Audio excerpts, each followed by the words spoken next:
So I have a story to tell. This happened a few weeks ago. I don't know if it's survivor's remorse. I don't know what it is, but it keeps bothering me, and I just want to, get my story out there. Just to put it out, just to get it off my chest. I usually don't make content like this. Usually I do tarot readings or oracle readings, things like that. But like I mentioned, I just want to get this off my chest, and hopefully this can save someone's life. So I will not be disclosing where I was traveling to. However, I was traveling, I was on a 5-lane highway. There was desert on each side of us. Okay, it was, pretty decent traffic going. People were going about 76 to 77 miles an hour. We were just cruising. There wasn't much going on. Out of nowhere, this car that was in the faster lane, it out of nowhere just did I don't know if it hit something. I don't know what happened. All of a sudden the car just went in front of us, kind of like I don't know if it lost control of the steering wheel. I don't know. It went in front of us, went past the 5 lanes across all of us, hit like a dirt rock that was in the middle of the field. The car airborned, went in the air, flipped a few times, and I'm watching this. It's all happening in like slow motion. The person that was in the passenger seat, which was an older man, I see his body hanging out of the car, and as the car is flipping like several times in the field. I see the car land on the guy's body a few times. Now, I'm the type of person where when there's danger going on, I'm the type of person that I run towards the danger. Like I run towards, to try to get help or to try to see what I can do to be of assistance. I don't know. I've been like that since I was a kid. I've been in a lot of traumatic situations where I'm running into things, helping people. And to this day, I'm like, Tiffany, stop, don't do that. But it's just in me to just want to be of assistance and to want to help. So as soon as I seen it, I threw my car in park and I just take off running. There was another young black man. He took off running. There was an older white man and his wife. We all just got out of the car, and mind you, the freeway was full of people. The highway was full of people. So, I was surprised that really not that many people had stopped, especially considering how dramatic the situation was. We had to go through a barbed wired fence to get over there, and I was wearing a bikini that day because I was, out of town. And the shirt that I had over not really a shirt, it's like one of those button up, like, I don't know how to explain it. It's like one of those really thin things you put over your bikini top for like whenever you're out of the pool, you just want to hang out by the poolside, or even if you just want to wear it, I had one of those on, and I was trying to get through the gate, and it kept tugging at me, so I had to like rip it off of me. We finally get over the gate, and I can tell by the man's face, the white man, I can tell by his face that it was not okay. It was just not okay.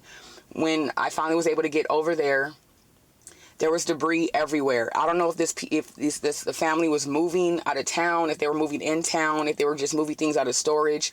I don't know what they had going on, but there was so much stuff. Their belongings were thrown everywhere. I mean, everywhere. The car landed upside down. There was a lot of screaming going on. I get over there to the woman's side, and we're trying to get her out of because the car is upside down, mind you. The white man, he's grabbing his pocket knife, and he's trying to saw the seatbelt off of the woman, and he tells me, because I'm right over his shoulder, because I'm trying to assist as much as I can. He's telling me that the woman doesn't speak English. So then she's like, because the lady's grabbing for my hand. I'm grabbing her. I'm trying to grab her arm. She's trying to grab my arm. We're trying to get her out of the car. She's freaking out. She's frantic. She had a daughter with her that had cerebral palsy and also had like some kind of disability. So you can tell she was in a lot of pain, a lot of excruciating pain. And I just felt so bad. As the older white man was trying to, use the knife to saw her out of the seatbelt, he kept on stopping periodically to go check on the passenger, the man in the passenger seat. Now, when I walked up, I knew right away the passenger was dead. I knew right away the way that he was positioned. The car was upside down. He had his arm over his head. He looked like maybe he broke his neck. I don't know. There was blood all over the windshield. There was blood all over him. His head had a lot of trauma to it. It was very traumatic. You just knew he was dead. The older white man, he runs back. He keeps running back and forth to the passenger seat as I'm trying to console the older woman and her daughter. The older white man that keeps running back to the passenger seat, and he's giving me like updates. He's telling me like, oh, we have a pulse. And then he runs back to where I'm at, and he's still trying to like saw the seatbelt off of the woman. Then he stops. He runs back to the passenger seat, checks to see if the man has a pulse. He yells out to me again, there's a pulse. Meanwhile, his wife is on the phone, because as soon as I ran up, I'm yelling at her, call the police, get the ambulance here right away. She's already on it. The black man that was there, I just truly thank him for just being there. His presence was just enough to just keep everybody calm. However, he had his children in the car, and we're all parked on the side of the highway where people are going at least 80 miles an hour, 100 miles an hour. So he tells me like, oh, my kids are in the car. And I tell him, go to your kids, like go to your kids. Don't leave your kids like that. But I can tell he really wanted to help. I can tell. He takes off. The older white man, he goes back again to check the man's pulse. By the third time he goes back over there to check on the man's pulse, he yells out to me, there's no pulse, there's no pulse. He comes back over there to where I'm at. He finally was able to get the woman out of the seatbelt. He cuts his hand. The white man cuts his hand from trying to saw her out of the seatbelt. He cuts his hand pretty bad. Her body drops down. We grab her out of the car. We start to smell gas. The gas is pouring. It's coming out of the car really, really bad. We start pulling bodies out of the car, and we're pulling them as far away from the car as possible. Now I've been in a lot of situations like this where I've had to pull people out of burning cars, cars that are leaking, where people have been stuck in seat belts. I've been in a lot of situations like this, but this one was by far probably the most traumatic one that I have been in. When like I said, we were able to get everybody out of the car. I explained to everybody, because, it took a minute for the police and the first responders to get there. I told everyone, because everybody started panicking when they seen the gas, and I said, it's okay, because, again, I've been through a lot of these situations before, and I told them it's okay as long as the car is not running. The car should not, it should not explode, or there should be nothing wrong. Finally, the police get there. Now, this is the part that kind of bothered me the most. The mother of the daughter that has cerebral palsy and that had autism, or she has some kind of disability, the mother was not consoling her at all. I get it. They're in a very traumatic situation.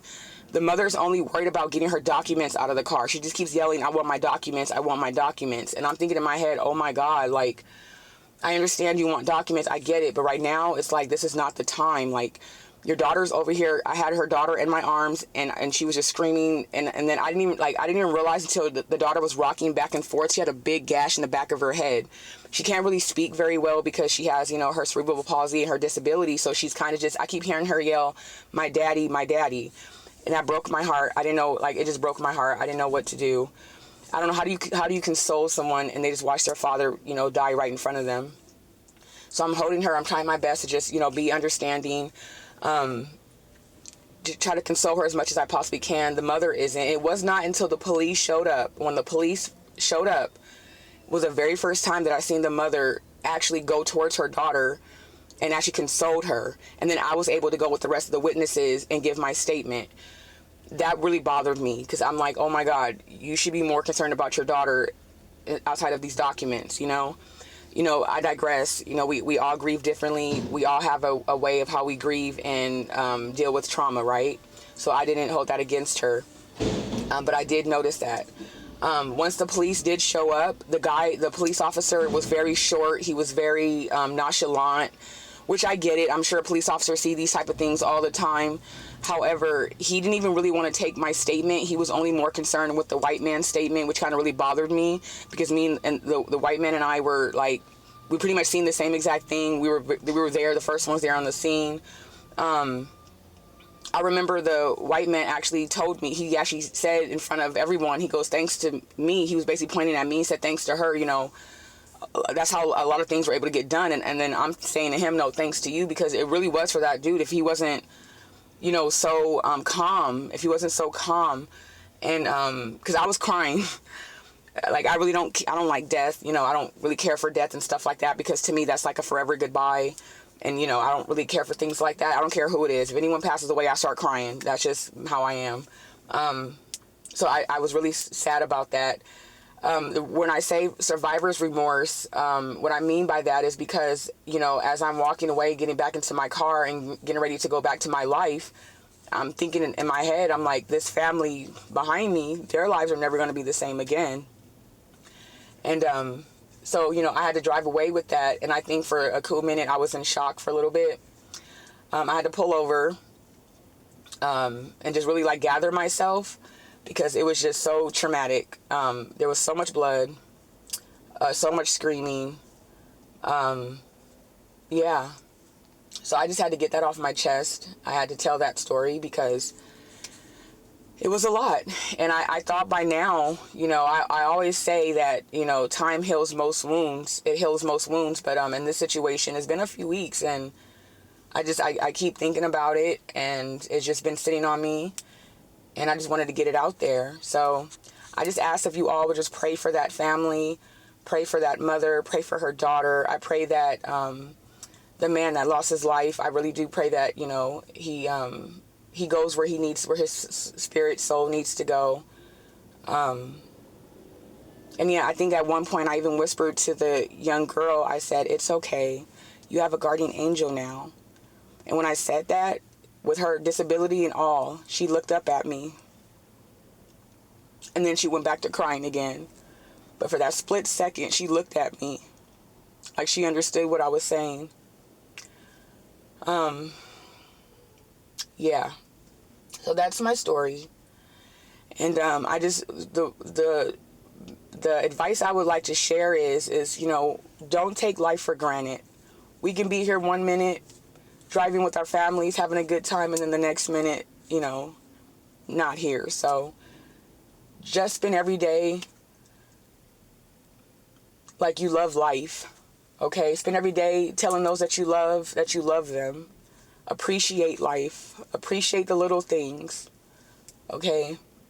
That's my advice. And don't be so quick to, like, you know, I had a friend that used to always say, whenever he would catch me like speeding, he goes, oh, you're in a rush, you know, you're in a rush to your own funeral, huh?